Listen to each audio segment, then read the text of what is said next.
আচ্ছা, কখনো ভেবে দেখেছেন দুটো দল যখন দড়ি টানাটানি খেলে অনেক সময় দড়িটা একদম নড়ে না?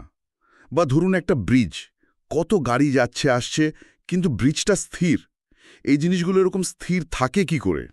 হুম এর পেছনে কিন্তু ইঞ্জিনিয়ারিং মেকানিক্সের কিছু দারুণ মজার নীতি কাজ করে। ঠিক। আর আজকে আমরা সেই নীতিগুলো নিয়েই একটু সহজ করে আলোচনা করব, তাই না? একদম। আমরা আজ মূলত কথা বলবো ইঞ্জিনিয়ারিং মেকানিক্সের খুব জরুরি একটা কনসেপ্ট, ইকুইলিব্রিয়াম বা ভারসাম্য নিয়ে। মানে সবকিছু স্থির থাকার পেছনের বিজ্ঞানটা আর কি। হ্যাঁ, দেখব কিভাবে একই সমতলে থাকা একাধিক বল মানে কো-প্ল্যানার ফোর্সেস কাজ করার পরেও একটা বস্তু বা সিস্টেম স্থির থাকে, আচ্ছা। বিশেষ করে যখন বলগুলো এক বিন্দুতে এসে মেশে, মানে কনকারেন্ট। আর যখন মেশে না, মানে নন কনকারেন্ট? ঠিক তাই। আর এর সাথেই আমরা বিম, তার উপরে লোড আর সাপোর্টের রিয়াকশন নিয়েও কথা বলবো। আমাদের লক্ষ্য তো এটাই যে এই বেসিক প্রিন্সিপলগুলো ভালো করে বোঝা, যেগুলো যে কোনো স্ট্রাকচারকে স্টেবল রাখতে কাজে লাগে। মানে যারা ইঞ্জিনিয়ারিং পড়বে ভাবছে, তাদের জন্য তো এটা মাস্ট। অবশ্যই। তাহলে শুরু করা যাক কনকারেন্ট ফোর্সেস দিয়ে, মানে যখন সব ফোর্স একটাই পয়েন্টে কাজ করে। হ্যাঁ, যেমন ধরুন একটা ল্যাম্পপোস্ট থেকে অনেকগুলো তার চারিদিকে গেছে, সবকটা তারের টান তো ওই পোস্টের একটা বিন্দুতেই লাগছে। এটাই তো কনকারেন্ট ফোর্স সিস্টেম। একদম ঠিক উদাহরণ। আর এটা যখন স্থির থাকে, মানে ইকুইলিব্রিয়ামে থাকে, তার শর্তটা কি? শর্ত?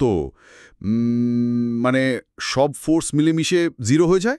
হ্যাঁ, মানে সব ফোর্সের মোট প্রভাবটা শূন্য। যদি আমরা ফোর্সগুলোকে এক্স আর ওয়াই অক্ষে ভাগ করি, তাহলে সিগমা এফএক্স ইকুয়াল টু 0 আর সিগমা এফওয়াই ইকুয়াল টু 0 হতে হবে। মানে ডান দিকের টান ইকুয়াল টু বাঁ দিকের টান, আর উপরের টান ইকুয়াল টু নিচের টান, সব কাটাকাটি। ঠিক। এবার ধরুন শুধু 3টে কনকারেন্ট ফোর্স আছে। তাদের ইকুইলিব্রিয়ামের জন্য একটা সহজ উপপাদ্য আছে না? ও হ্যাঁ, ল্যামিজ থিওরেম। যেমন ওই যে দেওয়ালে একটা ছবির ফ্রেম ঝোলালে হয়, ফ্রেমের ওজন নিচে আর দুটো দড়ির টান উপরের দিকে, তিনটে ফোর্স এক বিন্দুতে কাজ করে।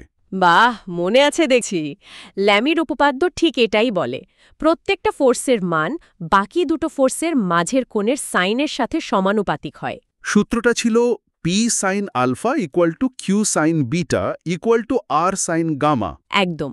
মনে রাখার জন্য বলা যায়, ফোর্সের মান নাও, উল্টো কোণের সাইন দিয়ে ভাগ দাও, সব রেশিও সমান পাও। দারুণ।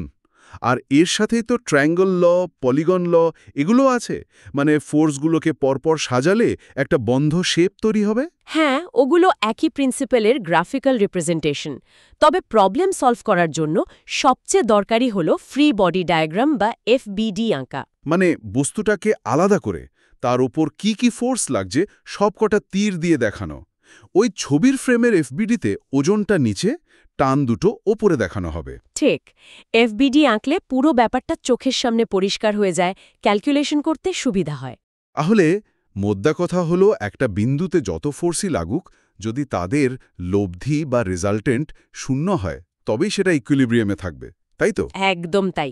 আচ্ছা, এবার ভাবুন তো, ফোর্সগুলো যদি এক বিন্দুতে না লাগে, ধরুন একটা মই দেওয়ালে হেলান দিয়ে রাখা আছে।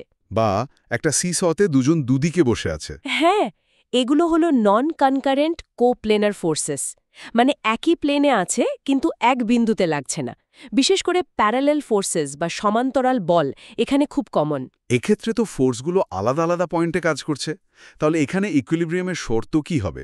শুধু sigma FX equal to 0, sigma FY equal to 0 হলেই চলবে? না, এখানে আরেকটা শর্ত যোগ হবে।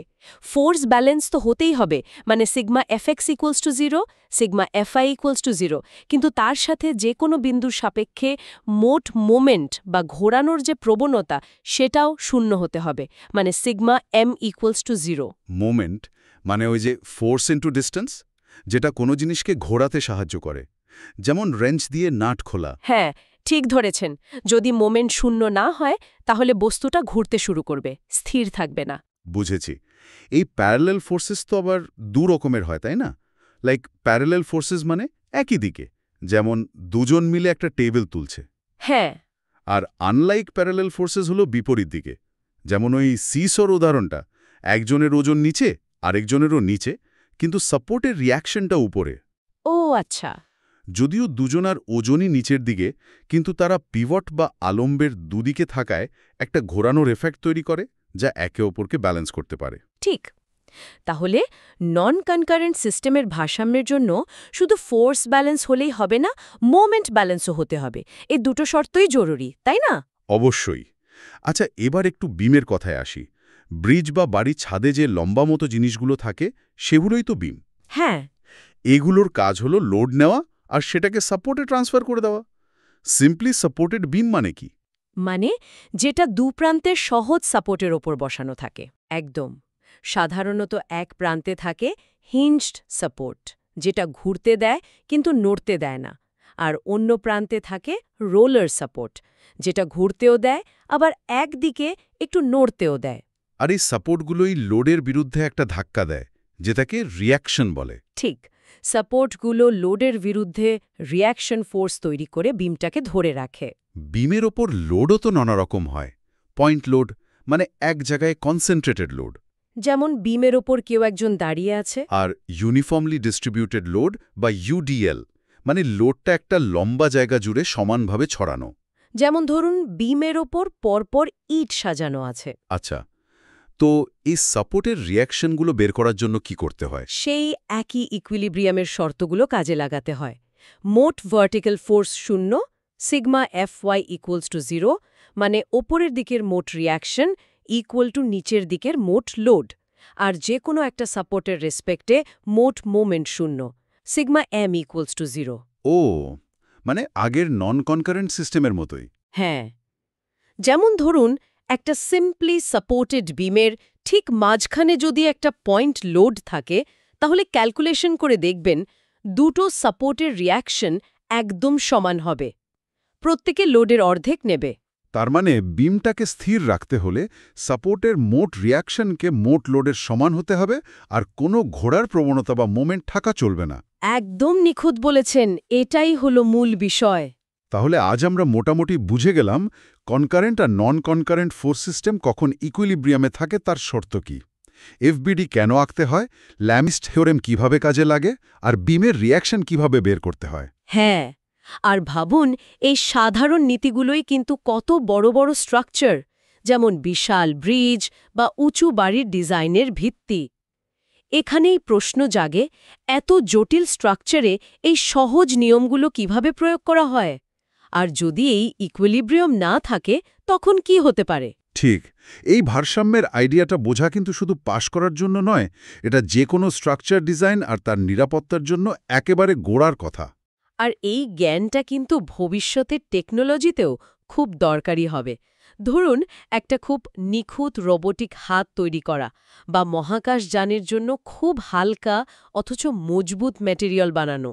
সবকিছুর পেছনে কিন্তু এই ব্যালেন্সিংয়ের নীতিগুলো কাজ করছে। এই জ্ঞানটা ভবিষ্যতের অনেক নতুন আবিষ্কারের দরজা খুলে দিতে পারে।